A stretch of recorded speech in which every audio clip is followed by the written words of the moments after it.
Nellore TDP కార్యాలయం నందు TDP వడ్డెర సంఘం నాయకులు మీడియా సమావేశం అనంతరం టీడీపీ జిల్లా అధికార ప్రతినిధి బీసీసీఎల్ నాయకుడు ఉప్పు భాస్కర్ మీడియాతో మాట్లాడుతూ గత కొన్ని రోజుల క్రితం విజయవాడలో జరిగిన సిద్ధం సభలో జగన్మోహన్ రెడ్డికి గులకరాయితో కొట్టారని మా వడ్డెర కులస్తుల బిడ్డలపై హత్య కేసు నమోదు చేయడం జరిగింది.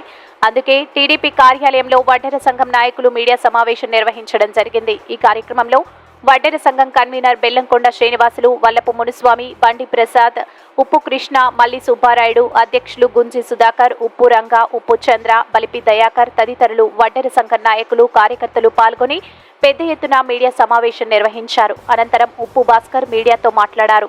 నమస్కారం, నా పేరు ఉప్పు భాస్కర్.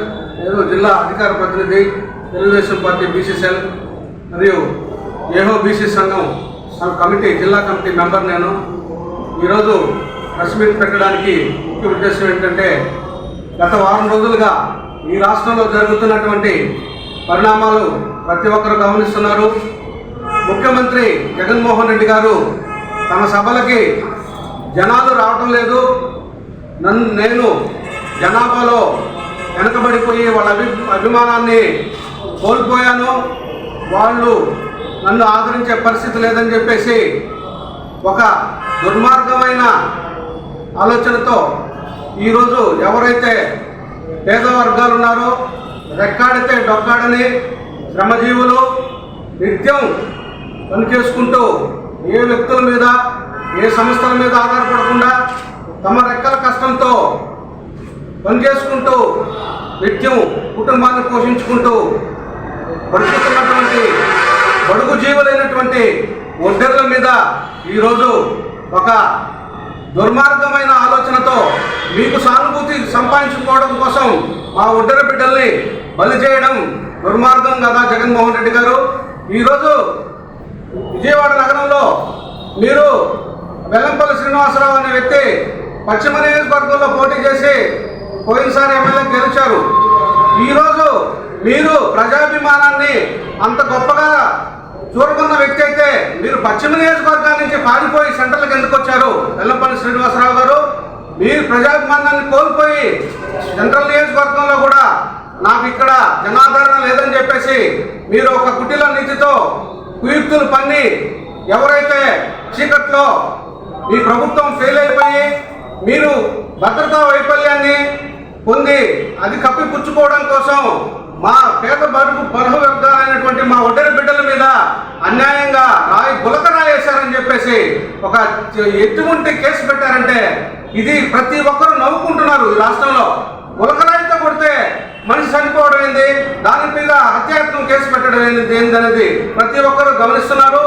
మా వాళ్ళలో కూడా కొన్ని భ్రమలు ఉన్నాయి. మా వడ్డెర కులస్తులు గతంలో జగన్మోహన్ రెడ్డి గారు 2019కి ముందు 14లో కానీ జనాల్లోకి వచ్చినప్పుడు మా నాన్న వడ్డెర కుటుంబంలో పెరిగాడు, వడ్డెర్లంటే నాకు అభిమానము, మా నాన్న ఒక వెంకటప్పయ్య అనే వడ్డెర కులస్తులు టీచర్ దగ్గర చదువుకున్నాడు, అందుకని వడ్డెర్లంటే నాకు ఎంతో ప్రేమాభిమానాలు అని చెప్పి ఊరు దగ్గర మా వాళ్ళ నెత్తినిపై చేతులు పెట్టి ఒక్కరు నుమిరి ఓట్లు వేయించుకున్నావు, గెలిచావు.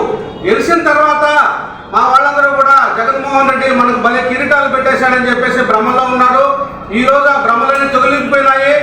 మీ ఇద్దరి నటనట్ట ఉందంటే జగన్మోహన్ రెడ్డి, వెల్లంపల్లి శ్రీనివాసరావు గారు మీరు గాయం చేసుకొని ఆ గాయం పబ్లిక్లో అందరికీ జనాలకు కనపడే విధంగా కంటిపైన గాయం కరెక్ట్గా కంటిపైనే తగులుతుందా జగన్మోహన్ రెడ్డి గారు?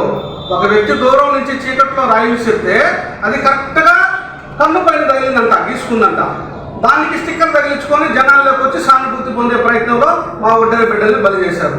అదేవిధంగా ఆయన వెల్లంపల్లి శ్రీనివాసరావు అనే వ్యక్తి ఒక కన్ను అయితే పూర్తిగా మూసేసుకొని స్టిక్కర్ వేసుకొని తిరుగుతున్నాడు జనాల్లో. ఇది ప్రతి ఒక్కరు నవ్వుకుంటున్నారు మీ చేష్టలు చూసి. ఇది చాలా దుర్మార్గమైన చర్య. రాష్ట్రంలో కొంతమంది మా వాళ్ళు మీకోసంగా కొంత పాజిటివ్గా ఉండింది. ఈరోజు ఈ చర్యలతో ప్రతి ఒక్కరూ ఖండిస్తున్నారు. అయ్యా జగన్మోహన్ రెడ్డి గారు, పోయినసారి కోడికత్తి కేసు అని చెప్పి ఒక దళిత బిడ్డని అన్యాయంగా నువ్వు అక్రమంగా ఆ దళిత బిడ్డ జీవితాన్ని నాశనం చేసి 5 సంవత్సరాలు నువ్వు ఆ బిడ్డని జైల్లో మగ్గే విధంగా చేశావు. గత 6 రోజుల క్రితం విజయవాడలో జరిగినటువంటి సిద్ధం సభ జనాలని 200 రూపాయలు ఇచ్చి తరలించారు. అందులో మా వడ్డెర కులం కూడా పోవడం జరిగింది. అక్కడ సీఎం జగన్మోహన్ రెడ్డి మీద జరిగినటువంటి దాడి కేసులో జెడ్ కేటగిరీ ఉంది. అట్లాగే అర్హత లేని ఇడంలో రాయితో ఎవరో కొట్టారనేది అది జగన్మోహన్ రెడ్డి గారికి తగిలి గాయమైందనని అది పోయి మళ్ళీ గల్లంపల్లి శ్రీనివాసులు గారికి తగిలి ఇద్దరికి గాయాలని మా వడ్డేరు పోస్టుల మీద కేసు పెట్టడం చాలా దారుణం. ఇది మేము వడ్డేరు సంఘం తరఫున ఖండిస్తున్నాం. ఎందుకంటే ఏమన్నా బాల్ అయితే ఎగిరి మళ్ళీ ఇంకోటి తగలడం జరుగుతుంది. అది బాల్ కాదు కదా, రాయి తగిలినప్పుడు ఒకరికే తగులుతుంది కానీ ఇద్దరికి తగులుతాం అనేది ఇది డ్రామాగా ఈ రాష్ట్ర ప్రజలందరూ చూస్తూ ఉన్నారు. ఎందుకంటే గతంలో కోడికత్తి సీనియర్లు కూడా ఇదే విధంగా ఒక హైడ్రామా చేసి ఎలక్షన్ ముందుకి జగన్మోహన్ రెడ్డి గారు వచ్చారు. ఎలక్షన్లో ఏదైనా చేసుకోవచ్చు, కానీ ఇలాంటి బీసీ, ఎస్సీ, ఎస్టీ, మైనార్టీ అనేటువంటి కులాలను బలి చేయడం అనేది చాలా దుర్మార్గమైన విషయాన్ని కూడా మేము కుల సంఘాల తరఫున ఖండిస్తున్నాము. ఇలాంటి విషయాలు జరిగితే రాష్ట్రంలో బీసీ, ఎస్సీ, ఎస్టీ, మైనార్టీలు అందరూ కలిపి రోడ్డు మీదకి వచ్చి నిరసనలు అయితేనేమి, రాష్ట్ర లోకలు అయితేనేమి జరిపేదానికి కూడా మేము అందరం కూడా సిద్ధంగా ఉన్నామని కూడా బీసీ సంఘాల తరఫున అయితేనేమి, వడ్డేరు సంఘం తరఫున అయితేనేమి మీడియా ముఖంగా తెలియపరుచుకుంటున్నాము. ఇకనైనా ఈ ఎవరైతే చేశారో వాళ్ళని నిర్ధారణ చేసి వాళ్ళని అరెస్ట్ చేయడం కానీ బీసీ అయినటువంటి వడ్డేరులోని అరెస్ట్ చేయడం ఈ దుర్మార్గమైన విషయాన్ని కూడా మేము చెప్తున్నాము. ఈ సభాముఖంగా రాష్ట్ర వ్యాప్తంగా ఆందోళన కార్యక్రమాలు చేసేవారికి కూడా సిద్ధంగా ఉన్నాము. ఎందుకంటే రాబోయేది ఎలక్షన్ టైంలో వడ్డేర్లకి ఈ విధంగా అన్యాయం చేయడం అనేది ఈ దుర్మార్గమైన విషయాన్ని కూడా ఈ మీడియా ముఖంగా ఖండిస్తున్నాం. నా పేరు దొల్లకొండ శ్రీనివాసులు, రాష్ట్ర వడ్డేర సంఘం రాష్ట్ర ఆర్గనైజింగ్ సెక్రటరీ. ఈ వీడియో కనుక మీకు నచ్చినట్లయితే లైక్ చేసి షేర్ చేయండి. మరిన్ని లేటెస్ట్ అప్డేట్స్ కోసం మా ఛానల్ ని సబ్స్క్రైబ్ చేయండి.